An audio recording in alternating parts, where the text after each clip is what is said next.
is Jacob Hose, and today I'm going to be giving a short film review for the movie WALL-E. WALL-E was created in 2008 by director Andrew Stanton and features the cast of Ben Burtt playing the voice of WALL-E, Alyssa Knight, the voice of Eve, and Jeff Garlin as the ship captain. At the very beginning of the movie, Earth is portrayed as an uninhabitable wasteland covered in trash. There are no humans and seemingly no plant life. The only natural life that we see in the first parts of the movie are cockroaches. WALL-E is introduced in the first 3 to 4 minutes of the movie, and it becomes evident that he's a small trash robot that was made a very long time ago by a company to clean up Earth. We find out a little bit later on that the humans are inhabiting a large spaceship orbiting the Earth called the Axion. Earth is too dirty, too polluted, and just too much of a wasteland for humans to go back to at this point in time. So the humans are now living inside this massive spaceship, which is basically halfway run by a human captain and halfway run by a robot captain, who we find out has plans of his own later on in the movie.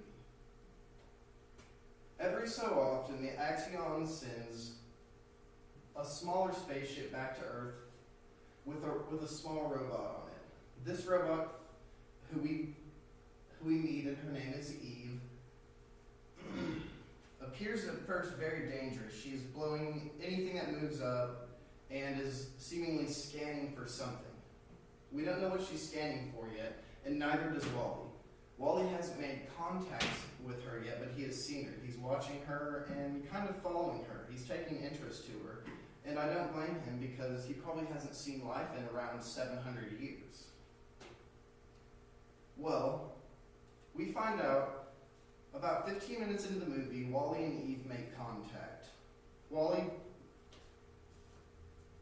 is a scared robot, and Eve is a seemingly alpha male compared to WALL-E. And that's funny because Eve is the girl and WALL-E is the guy, which is a little different than what we usually see in movies.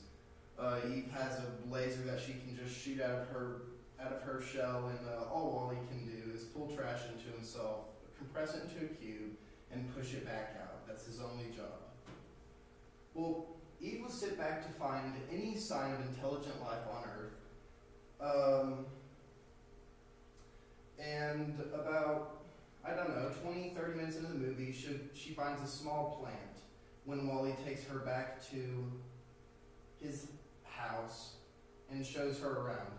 As soon as she sees this plant, her face shows this green symbol, and she goes into a different kind of mode. She is no longer interacting with WALL-E, but she takes the plant, goes back to the spaceship, and just stands there. She's in a kind of a hibernation type mode. WALL-E becomes very sad over time because he's sitting there waiting for her to start interacting with him, and all she's doing is just flashing a light on her face with no interaction with him whatsoever.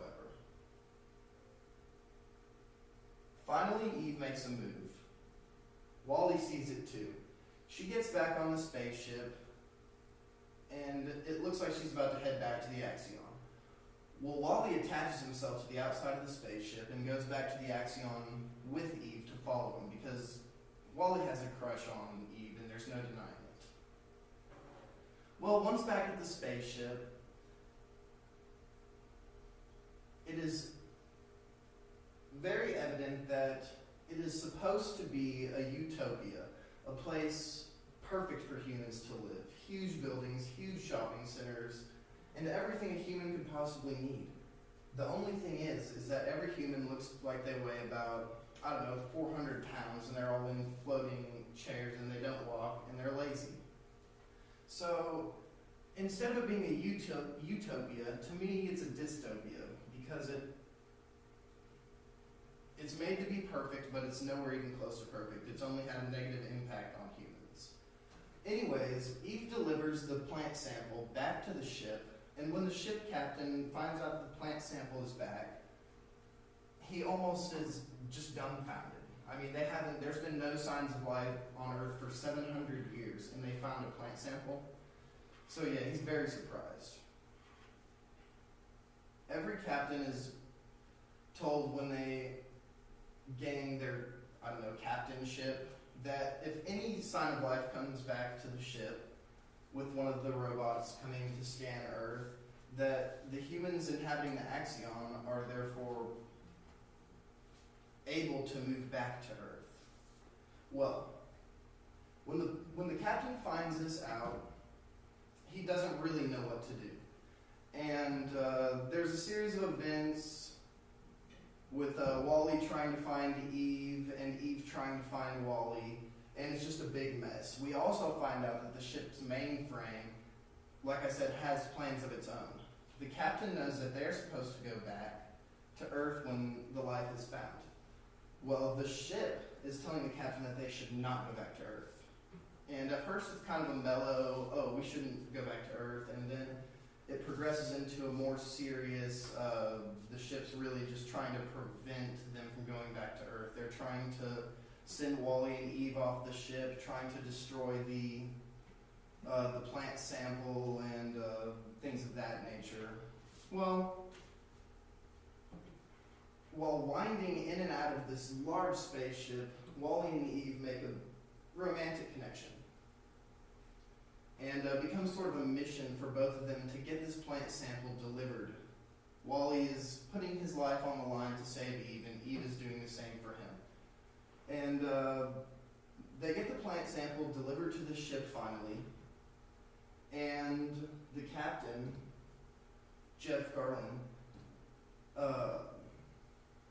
he at the beginning was kind of a pushover, but then by the end he is more developed, and he takes charge, and they destroy the mainframe of the ship so they can go back to Earth.